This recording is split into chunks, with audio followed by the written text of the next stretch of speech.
नमस्कार दोस्तों। 9 नवंबर को chief justice DY Chandrachud retire हो रहे हैं। उसके ठीक एक दिन पहले उन्होंने ऐसा फैसला सुनाया जिससे भारत के मुस्लिम तबके में खुशी की लहर उमड़ पड़ी। सुप्रीम कोर्ट ने फैसला सुनाते हुए कहा कि एएमयू अल्पसंख्यक संस्थान का हकदार है। चीफ जस्टिस डीवाई चंद्रचूड़ ने कहा कि कोई भी धार्मिक समुदाय संस्थान की स्थापना कर सकता है। संस्थान की स्थापना सरकारी नियमों के मुताबिक की जा सकती है। सुप्रीम कोर्ट ने अपने फैसले में कहा कि अलीगढ़ मुस्लिम विश्वविद्यालय संविधान के अनुच्छेद 30 के तहत अल्पसंख्यक दर्जे का हकदार है।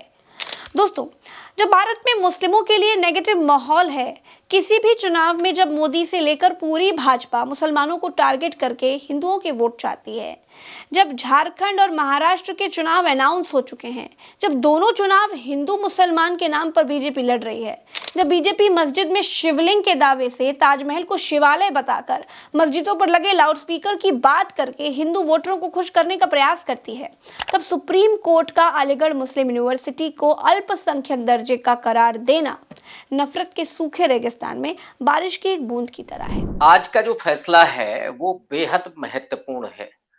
संविधान में पहले से ही प्रावधान है, आर्टिकल 25 से लेकर के 30 तक अल्पसंख्यकों के विशेष अधिकारों से संबंधित है, उनकी संस्कृति, उनके शिक्षण संस्थान, उनकी भाषा। और ये भी ध्यान रखे जाने की बात है कि अल्पसंख्यक का मतलब केवल धार्मिक रूप से अल्पसंख्यक नहीं है, वो भाषाई अल्पसंख्यक भी हैं।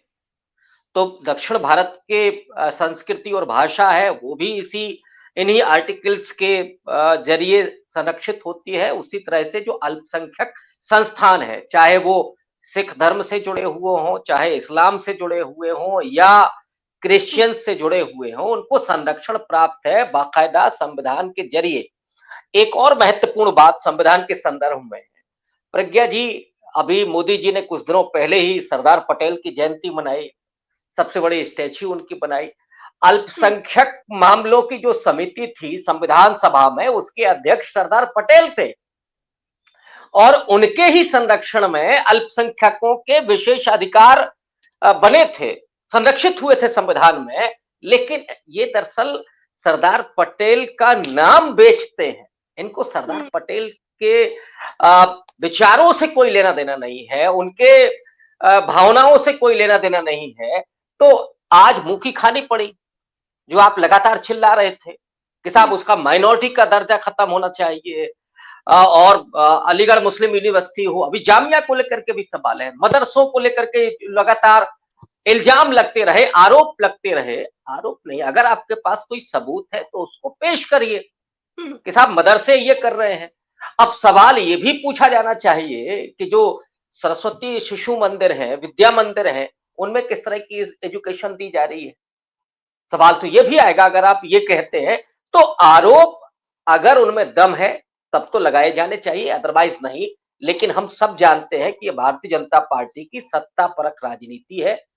इनकी लगातार कोशिश, और आज से नहीं है, आजादी के बाद जो जनसंघ थी और जनसंघ का ही अवतार है भारतीय जनता पार्टी, वो आज भी मुसलमानों के नाम पर हिंदुओं को डराते हैं। हिंदू धर्म तब से ज्यादा खतरे में है जब से मोदी जी आए, जब से योगी जी है उत्तर प्रदेश में धर्म खतरे में है। बटेंगे तो कटेंगे ये बात कह रहे। अरे साहब, सत्ता आपके पास है, ब्यूरोक्रेसी आपके पास है, पुलिस प्रशासन आपके पास है, फिर भी डर है कि बटेंगे तो कटेंगे। पर बुलडोजर न्याय आपका जो चल रहा है, पुलिस प्रशासन, इसको खत्म कर दीजिए, इसका कोई मतलब ही नहीं है। दोस्तों, सुप्रीम कोर्ट ने कहा कि एएमयू संविधान के अनुच्छेद 30 के तहत अल्पसंख्यक दर्जे का हकदार है। अब मसला यह है दोस्तों कि यह अनुच्छेद या फिर आर्टिकल 30 है क्या। तो दोस्तों, आर्टिकल 30 ये कहता है कि अल्पसंख्यकों को चाहे वो भाषा के आधार पर हो या धर्म के आधार पर हो, उनको अपनी पसंद की शैक्षणिक संस्थाएं यानी स्कूल कॉलेजेस खोलने का पूरा अधिकार है। उनके कामकाज देखने का भी अधिकार है। आर्टिकल 30 का मूल सिद्धांत ये सुनिश्चित करना है कि लोगों को उचित अवसरों से वंचित ना किया जाए, और इसी आधार पर सुप्रीम कोर्ट ने भी कहा है कि अलीगढ़ मुस्लिम यूनिवर्सिटी अल्पसंख्यक दर्जे का हकदार है।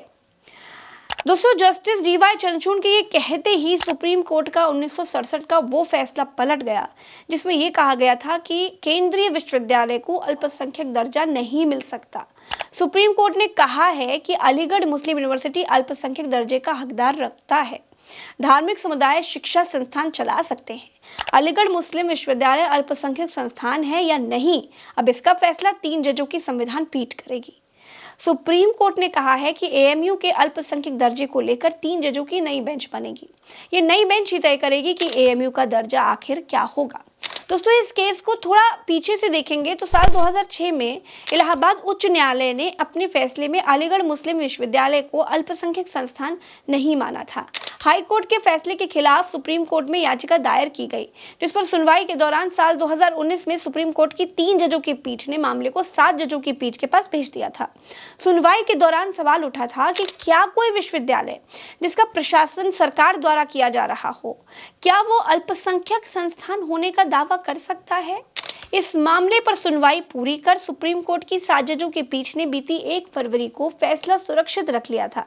अब अपने फैसले में सुप्रीम कोर्ट ने साल 1967 के फैसले को पलटते हुए स्पष्ट कर दिया है कि कानून द्वारा बनाए गए संस्थान को भी अल्पसंख्यक दर्जा मिल सकता है। हालांकि अंतिम फैसले के लिए पीठ ने मामले को नियमित पीठ के पास भेज दिया है। साल 1967 में अजीत बादशाह बनाम भारत गणराज्य मामले में सुप्रीम कोर्ट की 5 जजों की पीठ ने भी अलीगढ़ मुस्लिम विश्वविद्यालय का अल्पसंख्यक दर्जा खारिज कर दिया था। हालांकि साल 1981 में सरकार ने एएमयू एक्ट में संशोधन कर विश्वविद्यालय का अल्पसंख्यक संस्थान का दर्जा फिर से बरकरार कर दिया था। अपने 1967 के फैसले में सुप्रीम कोर्ट ने कहा था कि जो संस्थान कानून के मुताबिक स्थापित किया गया है वो अल्पसंख्यक संस्थान होने का दावा नहीं कर सकता। दोस्तों, 1967 का फैसला पलटने के बाद अलीगढ़ मुस्लिम यूनिवर्सिटी में खुशी का माहौल है।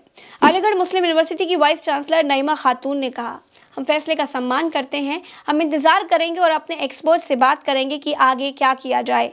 हमारे पास कानूनी सलाहकारों की टीम है, हम उनसे भी विचार विमर्श करेंगे। ऑल इंडिया शिया पर्सनल लॉ बोर्ड के प्रवक्ता और महासचिव यासूब अब्बास ने कहा है कि अल्पसंख्यक दर्जे की अपनी अहमियत और ताकत होती है क्योंकि उसमें किसी की दखल अंदाजी नहीं होती है। जहां तक 3 जजों की बेंच का सवाल है तो मेरे हिसाब से वह बहुत अच्छा फैसला लेगी और वे भी अल्पसंख्यक दर्जे को बरकरार रखने का ही फैसला करेगी। All India Muslim personal law board के सदस्य मौलाना खालिद रशीद फिरंगी महली ये कहते हैं कि हम सुप्रीम कोर्ट के फैसले का स्वागत करते हैं जिसमें उसने 1967 के अपने फैसले को खारिज कर दिया है, जिसमें यह तय किया गया था कि एएमयू अल्पसंख्यक संस्थान नहीं होगा। मुझे लगता है कि सभी ऐतिहासिक तथ्य हमारे सामने हैं और हम उन्हें 3 जजों की बेंच के सामने पेश करेंगे। दोस्तों, जाते जाते चीफ जस्टिस डीवाई चंद्रचूड़ ने सुप्रीम कोर्ट का 1967 का फैसला पलट दिया है। चंद्रचूड़ को कुछ समय से ये चिंता भी सता रही थी कि इतिहास उनको किस तरह से याद रखेगा।